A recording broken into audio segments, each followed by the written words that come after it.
Hello students, welcome back to my YouTube channel primary tuition classes. मेरा नाम है पुष्पा यादव। आज मैं आप लोगों को क्लास 6 ब्लॉसम इंग्लिश चैप्टर 11 जिसका नाम है द ब्लाइंड बॉय और जिसके पोएट हैं कॉली सिबर।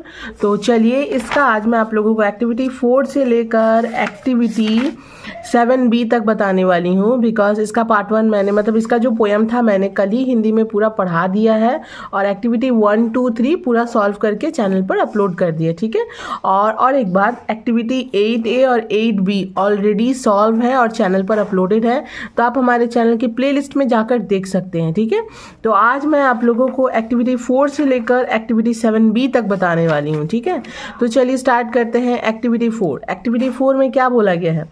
Fill in the chart with information from the text. One is done for you. इसका मतलब हुआ कि इस चार्ट को हम लोगों को फिल करना है। इसको समझ के इस जो चार्ट है इसको फिल करना है। One is done for you, एक हमारे लिए कर दिया गया। सो क्या है? Blind person, person with vision. इसका मतलब हुआ एक अंधे पर्सन यानी कि एक अंधा पर्सन और एक देखने वाला पर्सन जिसकी दृष्टि हो। तो number A, 24 hours of night. एक ब्लाइंड पर्सन के लिए 24 घंटा रात ही रहता है। पर्सन विद विजन, जो देख सकता है, उसके लिए 24 hours of day and night. उसके लिए 24 घंटे में दिन और रात दोनों ही रहते हैं, है ना। ओके, नेक्स्ट है पर्सन विद विजन, जिसकी आंखें हैं। उनका दिया हुआ है कि sees the sun and feels it warm, यानी कि वो सन को देख सकता है और उसकी गर्माहट महसूस कर सकता है। बट एक ब्लाइंड पर्सन के लिए, ब्लाइंड पर्सन का यहाँ पे आंसर होगा only feels the warmth of the sun. इसका होगा only feels the warmth of the sun. वो सिर्फ सन की गर्माहट को महसूस कर सकता है, वो सन को देख नहीं सकता है।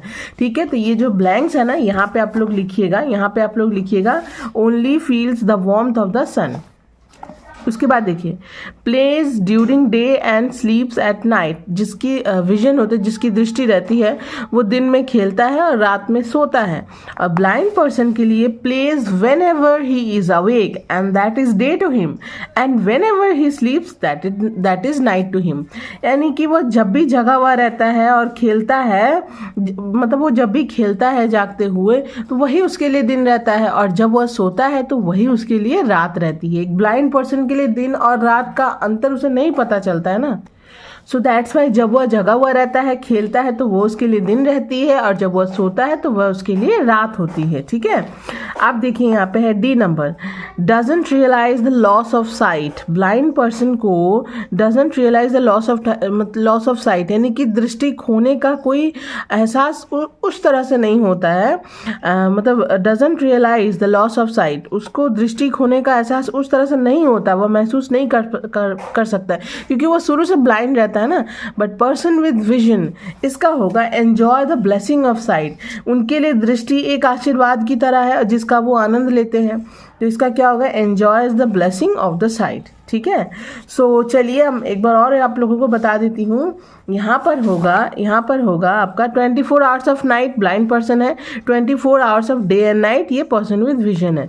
Number B, sees the sun and feels it warmth, blind person में होगा only feels the warmth of the sun.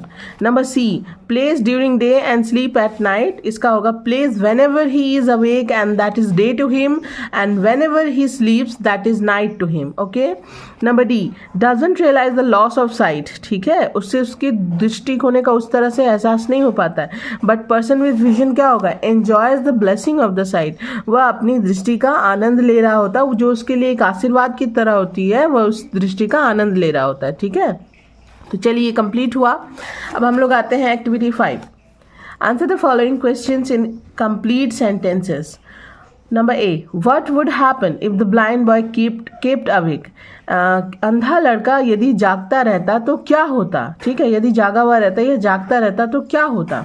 इसका आंसर होगा, आप लोग यहाँ पे देखिए, the blind boy patiently bears the, यहाँ पे है If the blind boy kept awake, it would be always day for him, though it was night. मैं एक बार और बोलती हूँ, ये क्वेश्चन जो है, what would happen if the blind boy kept awake?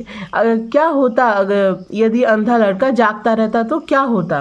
तो यहाँ पे आंसर होगा if the blind boy kept awake, it would be always day for him, though it was night.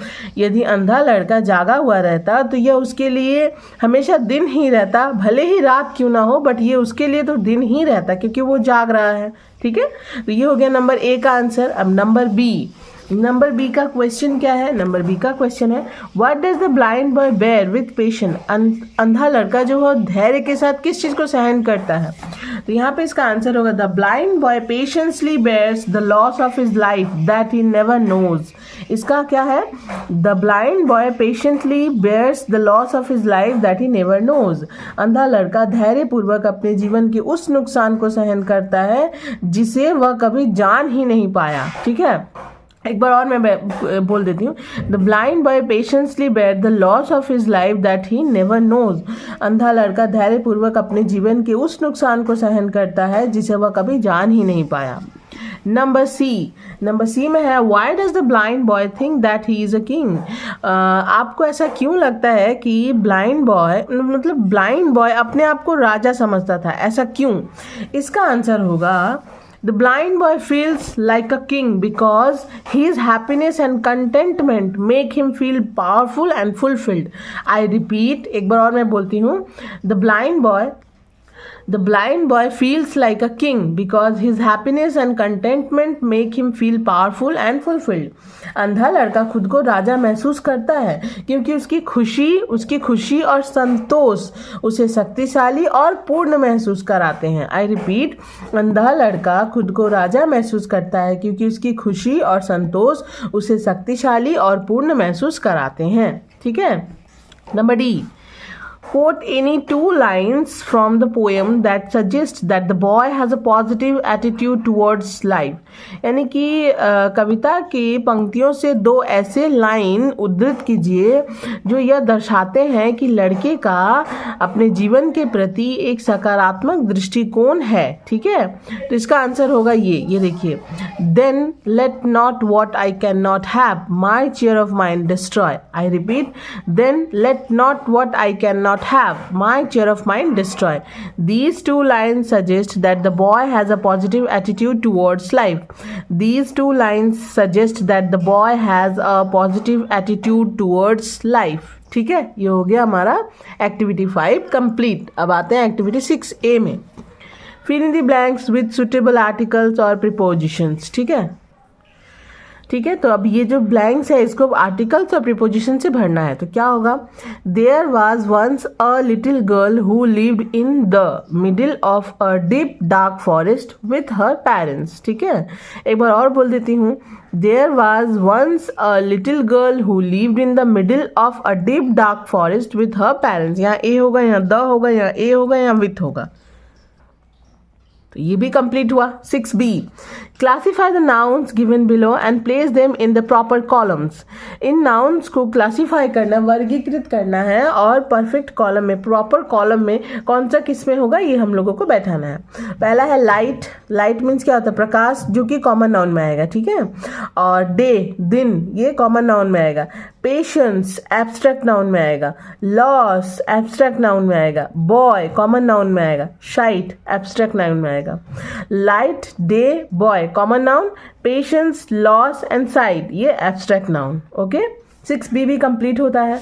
अब आते हैं हम लोग 7A में। ये ये जो देखिए आप लोग, ये जो फिल किया हुआ ना मेरे स्टूडेंट का बुक है, तो उसी को मैंने फिल कराया था, तो वो बुक में ही उसने फिल कर दिया।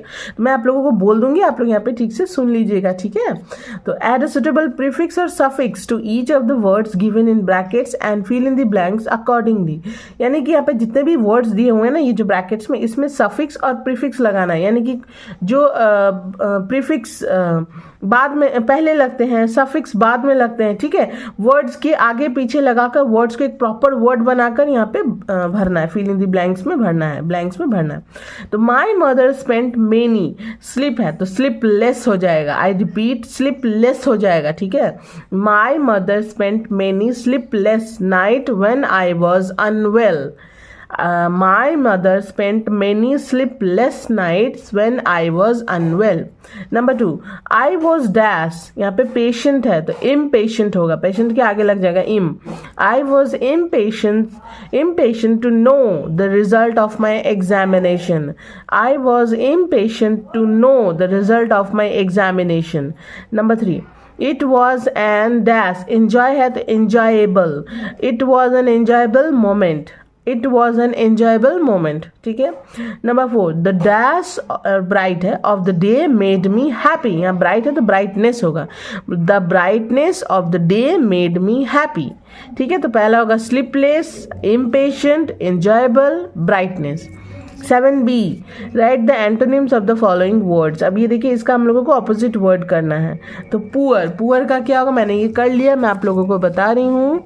तो पुअर का होगा रिच, वार्म का होगा कोल्ड, अवेक का होगा एस्लीप और डिस्ट्रॉय का होगा क्रिएट। तो आज इसी के साथ हमारा ऑल एक्टिविटी सॉल्व होता है, सब कंप्लीट होता है। तो अगर स्टूडेंट्स आप लोगों को कोई भी नॉइस आई हो तो उसके लिए सॉरी, प्लीज़ आप लोग उसको इग्नोर कीजिएगा, ठीक है। और आप लोग इन सारी एक्टिविटीज़ को कर लीजिएगा जैसा कि मैंने समझा भी दिया है। और 8A 8 भी ऑलरेडी सॉल्व है, तो आप हमारे चैनल के प्लेलिस्ट में जाके देख सकते हैं। बाय।